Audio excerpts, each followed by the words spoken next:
All right, well, it's 9:16. Anybody have questions?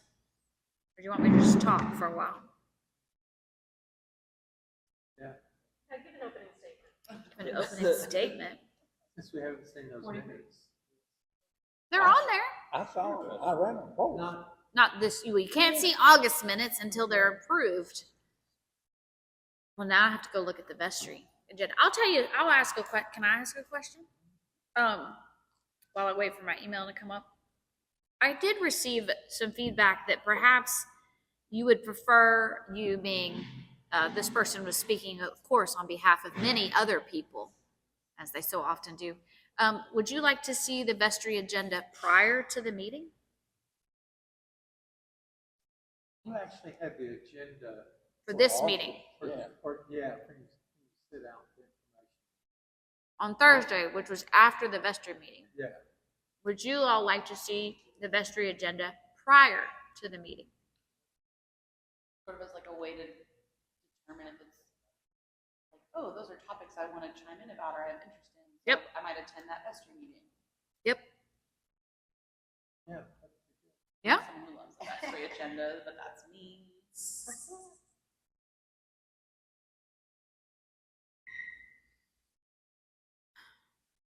Email. Where's the email? What day was that email?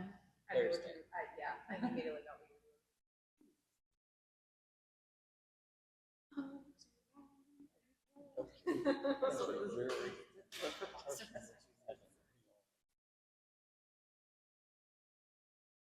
It's possible. I may have deleted it. Does anybody have it? Do you have it on your phone, I know he's. Emma? the vestry minutes. The agenda. You didn't get the email on Thursday? They're not here now. Oh, well, if I was in the right email account, that would be. Yeah, he's real close. Well, the Gmail service. I've got it. Oh. Being in the hot seat. That's the one. Yeah. Yeah. So the agenda did. And the August agenda is on the Thursday. Which is after the vestry meeting. And y'all would rather have the vestry agenda prior to the vestry meeting? It could go out in the, Weekly update. yeah, but that's the same day as vestry. It's I guess if you're really passionate about something, you would cancel your evening plans all over here for the vestry meeting. You do? Well, but that Tuesday email comes out. Here's the issue, to be honest, about the agenda. That agenda is approved by executive committee the Thursday prior to the vestry meeting. So if we wait to send it out on the Tuesday of the vestry meeting, you still don't get it until after the meeting. So it would be an extra email in your email box with just the vestry agenda. It could be in Sunday's email. Yeah. It could be in Sunday's email. Favor streamlining emails Yeah. always. Okay. So what did we do at Vestry? We had the audit report, which was really a review. We do an audit review every year, and we do an actual, a deep audit. They call it a review or an audit. We do a review every 3 years or every 2 years. We do a review every year, and every 3 years we do an audit. Did I say that right? Thank you. This is a review. This was a review, and it came back there with, we didn't get any, no like hits or anything. Everything looks good according to the auditors. What was next? Next was Matthew 25. So I want to talk about this as succinctly as possible.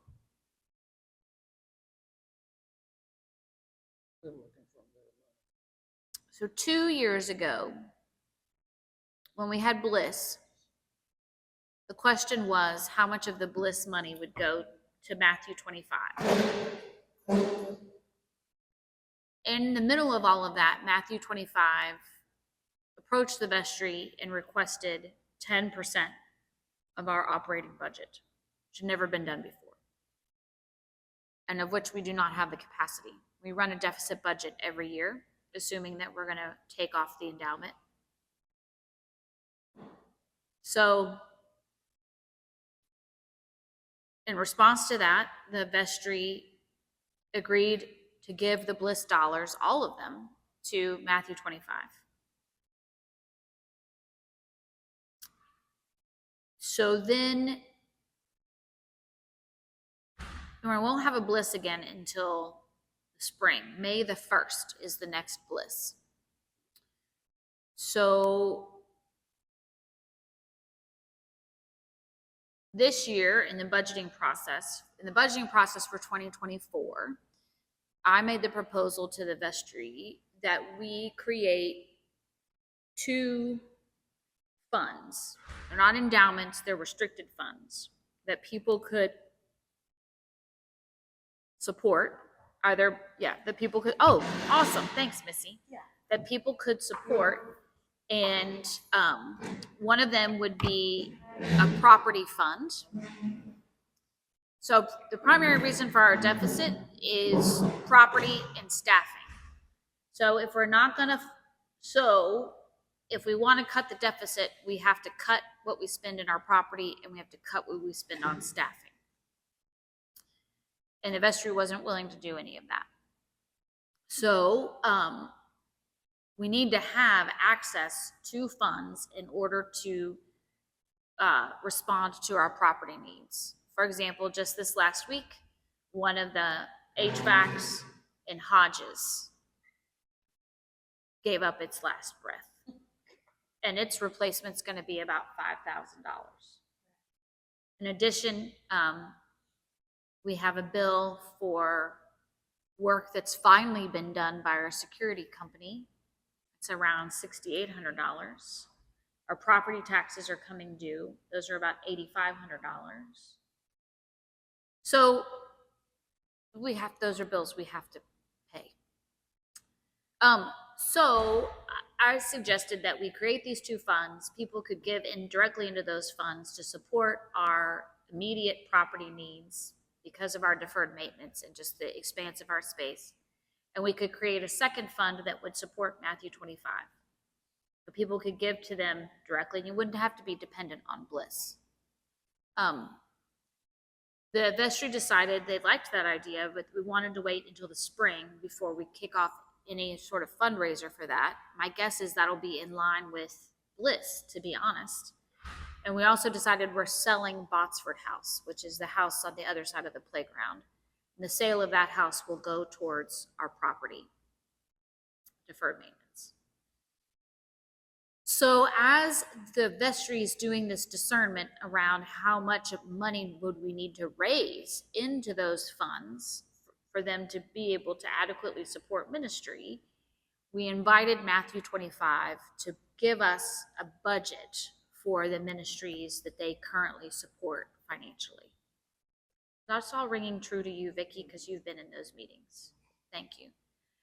So they came to our meeting on Tuesday and presented a budget request of $100,000. And the ministries that are included in that funding request are, I'm not going to remember all of them. They are Stew Pot, Dorcas House. I'm looking at 2 members of the committee right here who I'm helping well. The Trees. So St. Francis House on that list. Gaines House, City Serve, Life Skills for Youth, El Zacola. It might have been all of them. So that's what Matthew 25. Does that get all of them? Here they are. And then a Trinity contingency amount. So if we were to have some emergency that we would want to fund. So that's the Matthew 25 presentation. That's what they presented to us. There was no decision to be made about that because we've not even started the budgeting process for 2025. it was just an opportunity for them to present this and to talk about these particular ministries that they support. Any questions or thoughts or something that I missed off of that?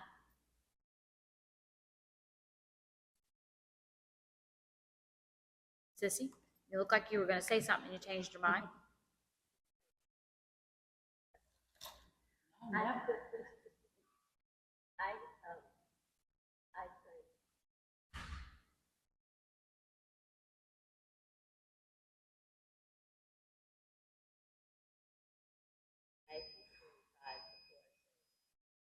Okay. All right. Then we have our operations agreement with ESEP, which gets approved every year. It's supposed to be approved in June. It got delayed just because it got forgotten. So that operations agreement just lays out how much rent that they pay, which is $3,000 a month.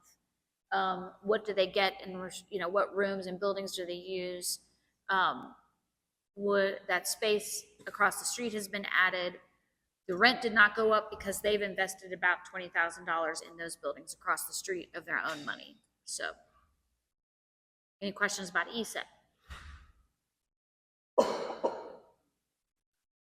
This is a quiet group. So do we have empty classrooms? Like the line? The empty classrooms are these 3 rooms over here. Oh, there's more than 3, but 4. all these rooms, they've moved out of all of these rooms. They're gonna keep one for storage and for summertime when they have more people coming over. But Christy and I are in an active negotiation right now, trying to figure out what we're gonna use with Emma, what's, but right now they have moved these 2 classrooms over here, over there. So all of this floor right now is totally available for us to use as we want and need. We have to be careful about renovating this space because when we renovate over there, again, they'll have to come back over here. So it's just going to have to be this sort of very gentle walk. Christy wants a room where they can do like their gymnastics and music and stuff. And they've been using the cafeteria. We have found that the cafeteria downstairs is a good space for us to use for meetings and stuff that we do with the diocese and stuff. So Christy and I have been talking about dedicating one of these rooms for them to use for gymnastics with storage and stuff, and freeing up the cafeteria for us to be able to use more easily, so that when we want to have a meeting or something with the diocese or with clergy, that we don't have to move all the beams and mats and cribs and stuff, that can actually be our space to use whenever we want it. So that's kind of my thought process. We haven't spoken to anyone about that, but that's kind of my process right now, what I'm thinking about doing, because we tend to, we use it for vestry dinners, and we've used it for a clergy meeting, and it's a good, Right size. it's a good little Morrison Hall space. So I'm trying to reclaim that for us. I mean, we still have the downstairs atrium. The downstairs atrium is by still ours.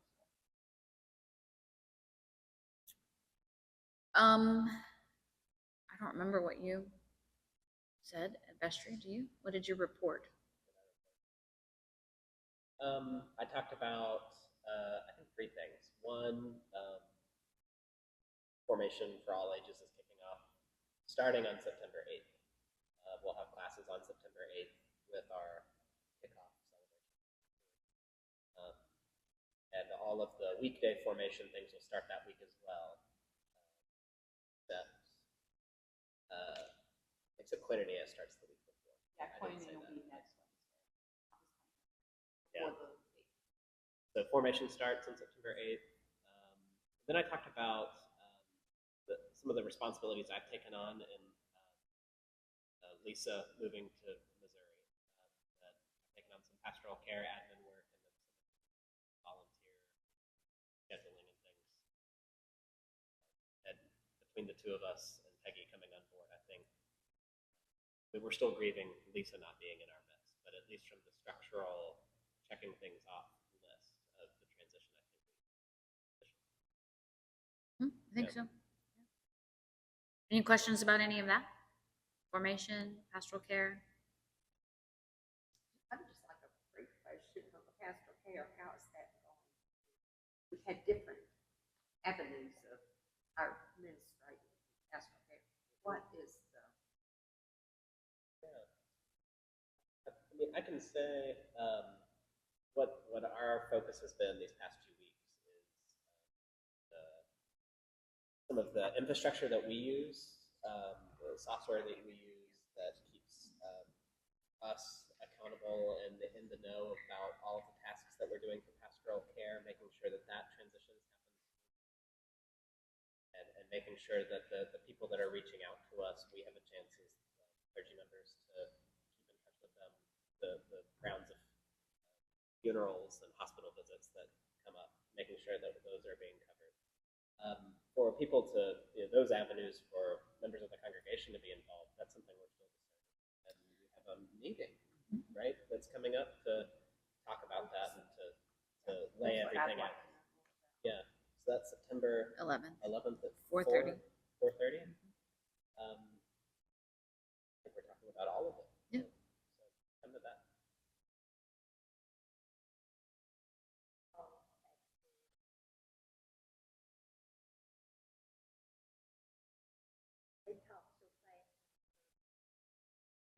So we got that message, Sissy. I don't know who the they are because we think it went to my voicemail. Was it not my voicemail?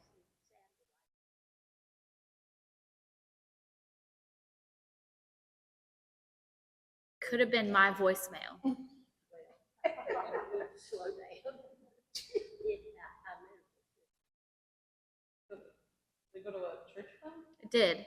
So the pastoral care line is forwarded to our numbers, directly to Thomas and I. And at the time that you called, it was forwarded to my office number.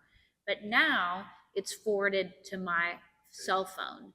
So I got calls all week on the pastoral care number, both from people I know and also from people that I don't know. So I apologize that my voicemail sounded like a teenage girl and that I was talking too fast. Be happy.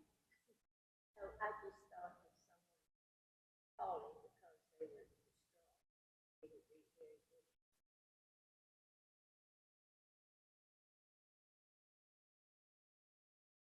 So do you have a better suggestion?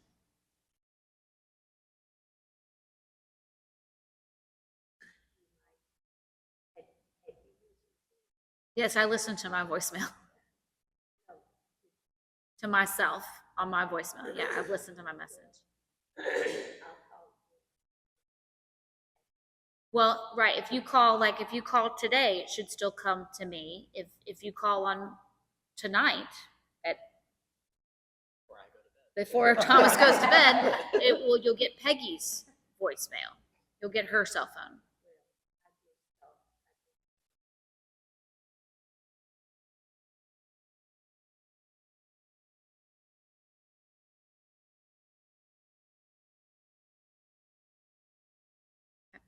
Thank you for that. I can change my voicemail again and talk slower and sound more mature on the phone. I'm just trying to discern when you've called in the past, Sissy, if you've called someone because something was going on, what was your past experience?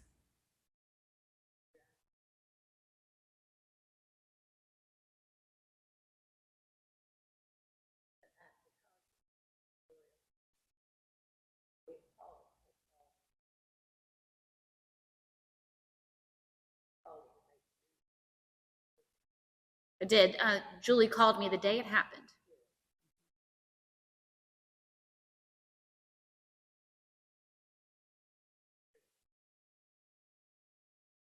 Thank you for that.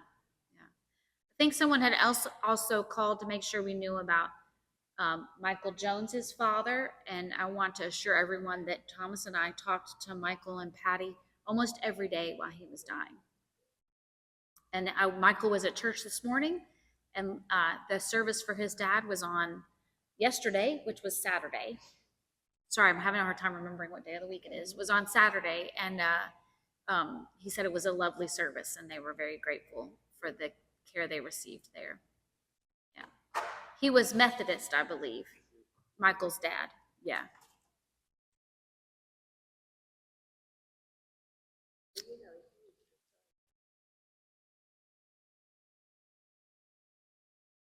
No, what makes you think that?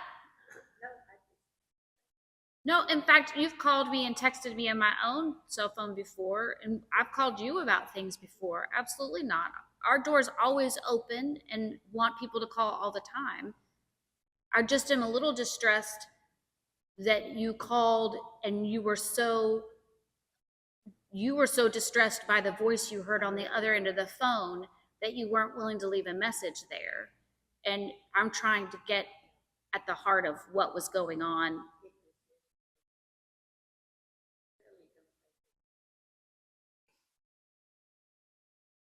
No, it was going to my phone.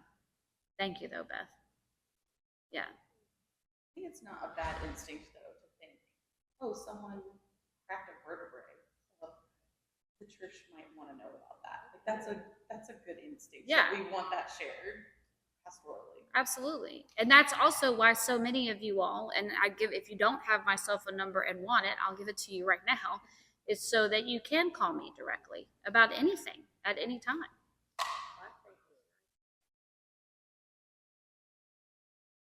Mm-hmm. And the reason it came up, and we might have talked about this, but the reason that we thought of having that number is so, in transitions of clergy or Peggy taking on the line, Peggy Cromwell taking on the pastoral care line for a week, we don't have to make sure that you have everyone's number. You might also have our numbers, and that's fine. You need those too, but to be able to have one that will get you to someone, whoever is available at that moment. I think it's helpful to have our numbers too.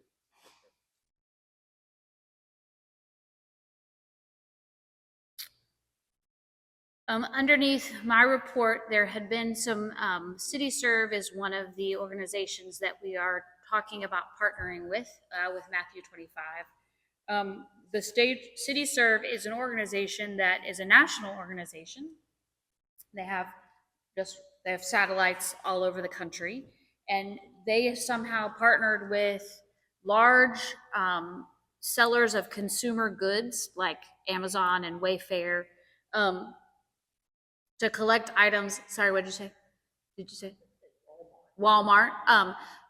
To say to any items that maybe get returned or can't be used. They go to these warehouses around the country, and churches partner with them to collect those items and then distribute them within the community for free. Well, they're distributed for free. Churches pay a fee to be a part of that service. And churches also sign a covenant wherein they agree to evangelize and spread the gospel through the use of these consumer goods. So there were some concerns about that organization. So where we are now with them is I've been to the pastor training.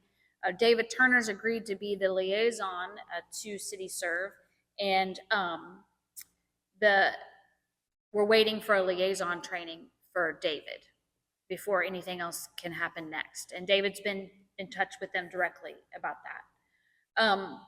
They told him sometime in the spring. Then if we then just agree after that to sign the covenant, if David says after he's been through the training, yes, I'll do this work, whatever the work is, logging and keeping track of our orders and how we distribute them and submitting all of that data back to City Serve, then we'll have to sign a covenant. Then if we do that, then we have 3 months basically free, and then they ask for a gift, a financial gift, and there's a recommended amount that's based on our size. I don't remember the amount. Matthew 25 has in their head it's $4,000 a month. So I'll trust that Jerry got that data from something I gave him. Is it for the year? Thank you. What does that divide out per month? Thank you. Yeah, math's not my best skill.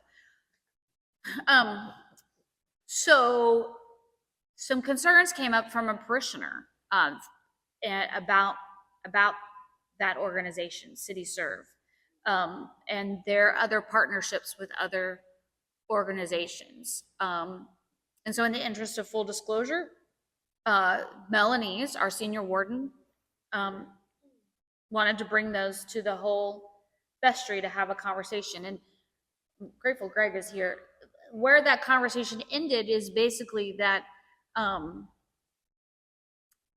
that we will continue to discern, the vestry will continue to discern line by line with the Matthew 25 budget if the values of our partnerships, how they align with one another, and to be clear about the value of partnering with a ministry that may not necessarily align with our values, that there still may be some value to that.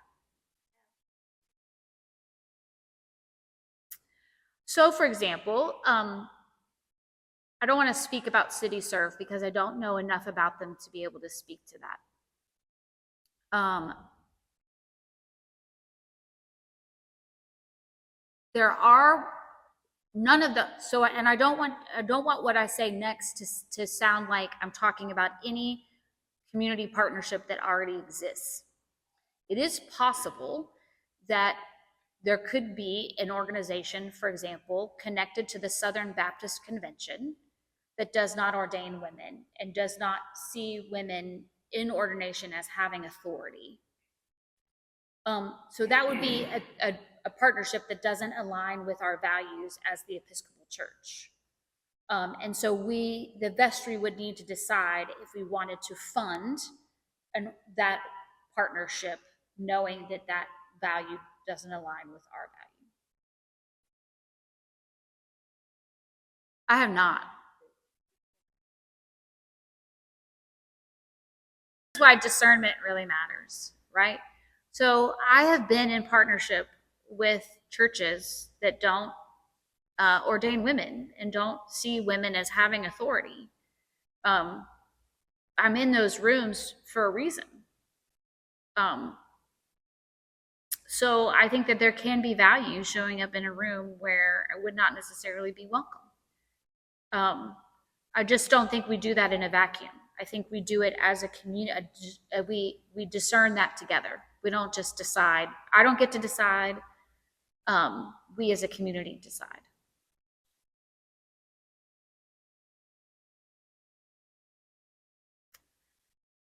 Anything else about that? And I guess I want to say one other thing. I am so grateful that parishioners speak up when they wonder if we're asking the right questions and if we are representing ourselves authentically in the community. I think that that's really, really important.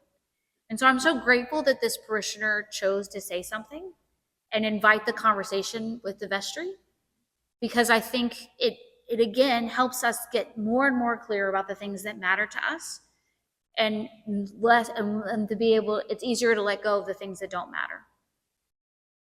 Well, would you explain to me if this is servicing people and everything, whether the organization fits all of the inner sanctum stuff? I don't understand. I mean, you can have an art that doesn't have ordained women. They're giving these things to people in need, and I just. Well, so I will give an example. So I think let's imagine that we were going to partner with an organization that is actively anti-LGBTQ. I think we would need to be ready to say to the members of our community who are part of the LGBT community why we would be willing to partner with a ministry that would be actively working against them or opposed to them. I think the vestry as the leadership has to be ready to answer those kinds of questions for any organization that we partner with. And so I think I would encourage us to not, we're talking about $100,000 that Matthew 25 is asking to pour into the community. That's a lot of money, and it's going to get attention. And we ought to be, as a community, prepared to know enough about the people that we're in partnership with to speak about those So it's partnerships. not the people you're giving to, it's the fact that you're connected to. Right. Yeah, I'll speak, like, as someone who, like, when I get to an organization, it's one thing to, like, be in a room, for me personally, it's one thing to, like, be in a room and a table where, like, maybe we don't all have the same values, but, like, if money is being involved, like, that changes the game a little bit, because that's, like, an endorsement in some way. So it's, like, I don't want to give money to an organization that doesn't align with my values. Not speaking about, like, a non-profit, like, this is not, so, like, that to me is the difference. It's like, it's one thing to, like, show up at a meeting with, like, a bunch of pastors from, like, a bunch of different faiths to have, like, a dialogue or talk about how you can give. Another thing to, like, invest financially. And, like, with a community, like, I think what we're talking about at Trinity, my understanding of, like, community partnerships with, like, nonprofits being housed here, like, I wouldn't necessarily want us to have, like, a nonprofit that was, like neo-Nazis or something. If they were like, we need an office space, it's like, well, you probably don't need an office space on our campus. You know, like, there's, like, I think that is what I'm hearing, is, like, the discernment about, like, if we're gonna put our name on the same sign with somebody, like, are we okay with being aligned with what they're aligned with, or whoever it is? Generally, I think so. Like, I think we should. Something about that. I would love it. Yeah. You know, I'm happy to talk about particular, maybe even like some shy.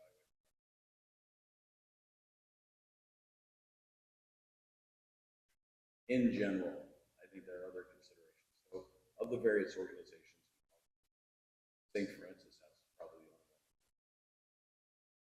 only one. Because everything else has pros and cons. And in addition to what Emma was saying about investing money being a reflection of our values as a parish, their requests go the other way as well, where some of these us to do things. I think that's partnering them. We not only give them money and they may support causes that we don't do, but they're asking us as part of our affiliation. You know, That help?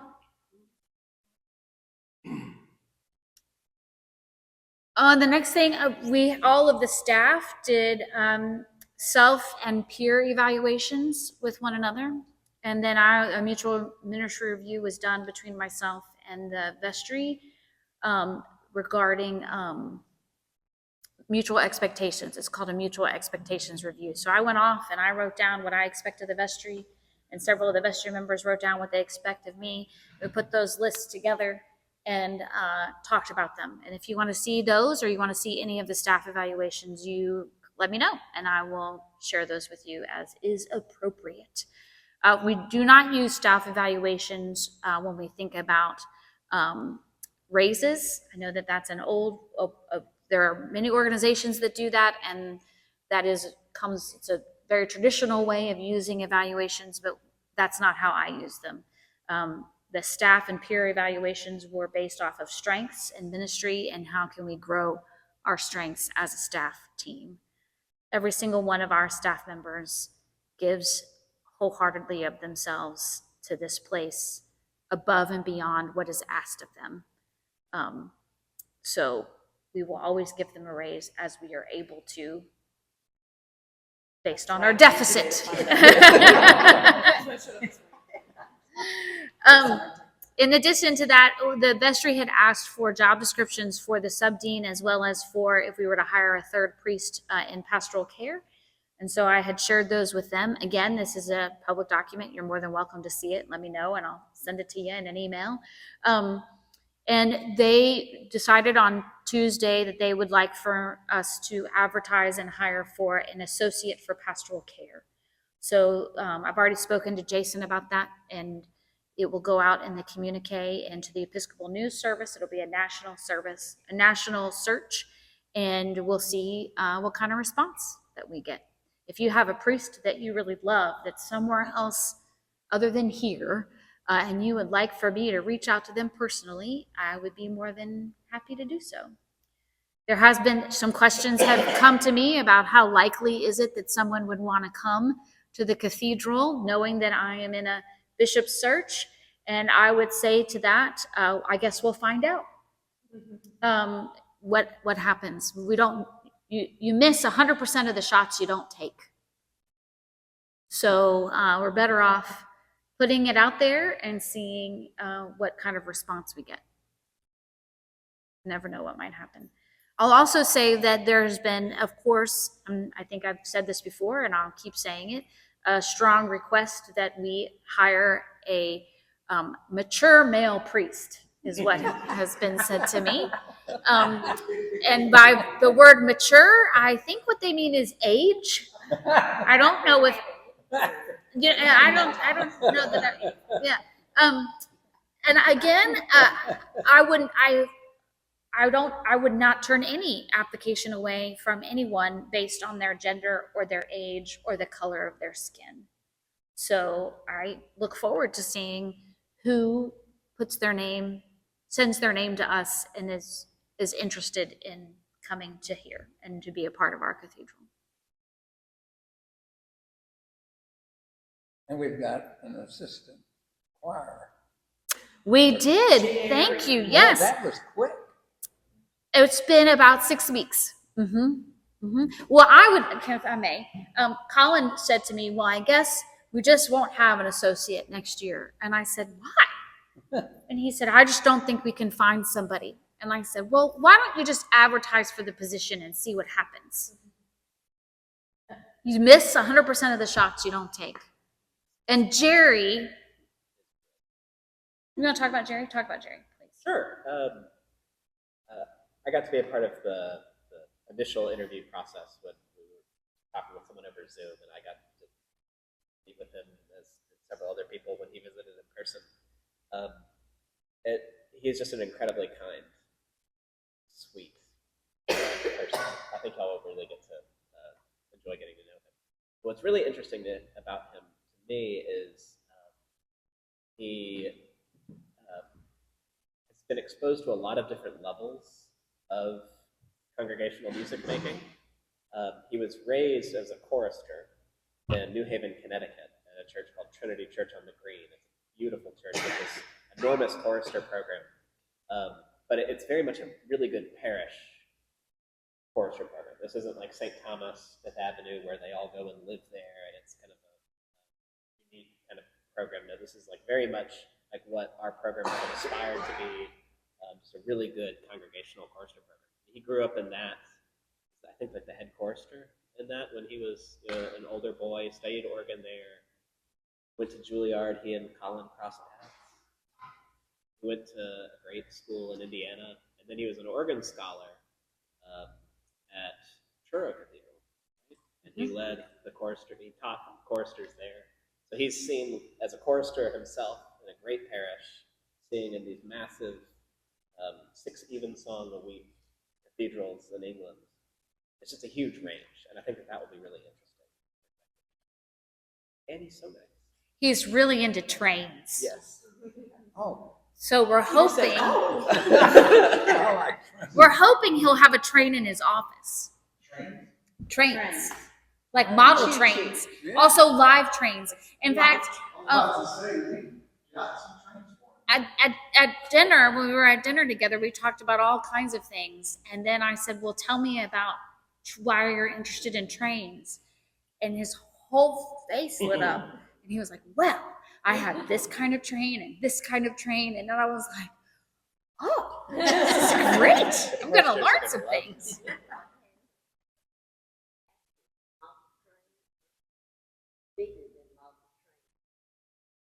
I hope someone will share all of that with him when he gets here.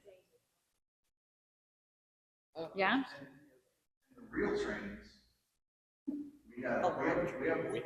pretty sizable train yard that does repairs and things like that. My father-in-law, he still has connections down there. Excellent. Do it. I love as a trainee. That's phenomenal that we found somebody who did that. Can I? My father was involved. Yeah. My father-in-law was at Marcy's dad. So I agree, Chalmer, with our capacity right now to hire really good people. Yeah. And I'm Continually impressed. and so I think good calls good. And so I am really interested to see who puts their name in as a third priest here, because I think we might have some potential to really call the next right priest for us, and I'm excited about that. You know who's calling them? God. Well, absolutely. Amen, sister. Thanks be to God. Where- All the credit. So where does he live now? He's in Connecticut. His family's from Connecticut. But he will start here October the 1st. His first Sunday is the Sure. Yeah. Yeah. And what drew him to Arkansas? Colin. And it's the best place on earth. Hmm? We all. They were overlapped in Juilliard, so they knew each other. So I imagine the So church he, okay. community isn't that So his background. That's also true. His background is comparable to Colin. They have similarities. Yeah. Yeah, indeed. Yeah. He's not married, He's not. not yet.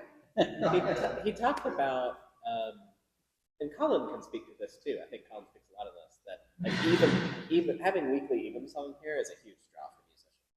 There's a lot of music making possibilities. The chance to work with choristers. But there's just a lot of exciting things that can be valuable.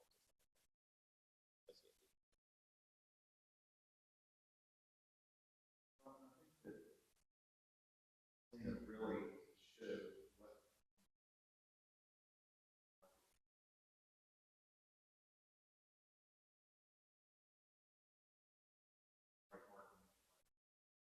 lots of marketing. I agree. Then looking at the rest of the agenda, if you want to see our monthly statements, just contact Christine and she can send those to you.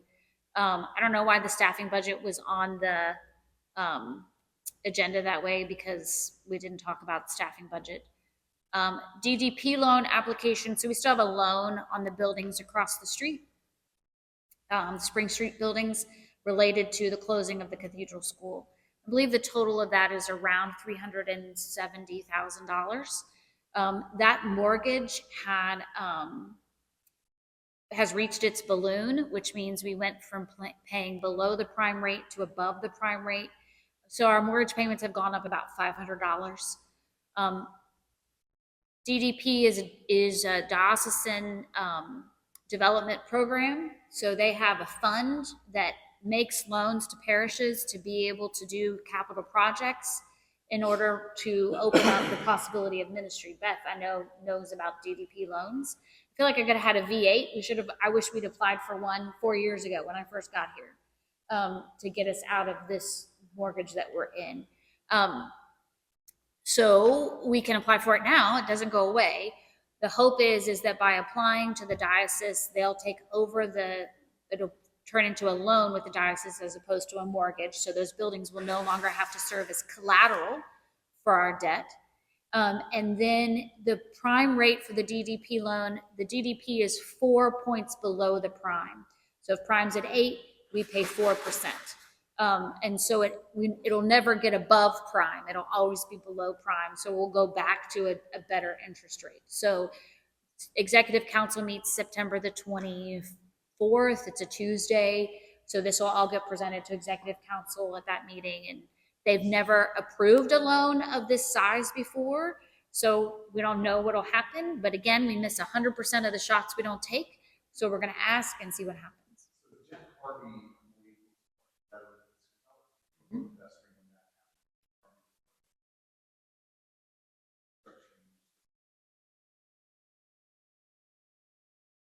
Right.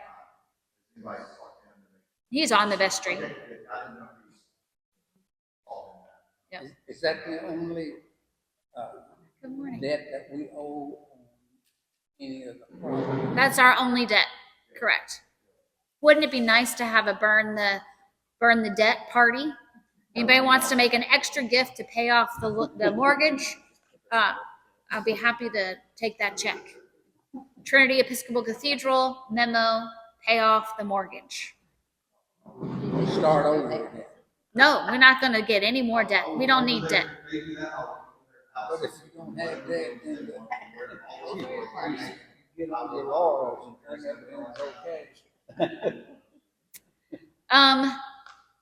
Then we are the rest of what's on here. There's a ton of property stuff. I'm sure Missy can talk you through all that. And then we have discovered that Botsford House and the playground are all one big lot. So we're having those lots replotted and resurveyed so that we can sell Botsford House separate from the playground. The playground's an integral part of what we do with ESEP, so we don't lose the playground. And I believe they have 4 real estate agents that they're in conversation with to discern which one of those agencies makes the most sense to sell Botsford House. That sound right? Yeah. The next Vestry meeting is September the 17th at 5:30. All are welcome. Our meetings are public. Anybody can come. Is that your birthday? No, my birthday's in January, same day as yours. I knew someone.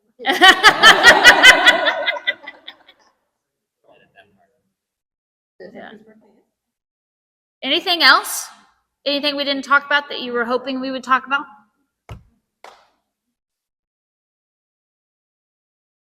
All right. It is a nice computer cover. Thanks, y'all. Peace be with you. See you in church.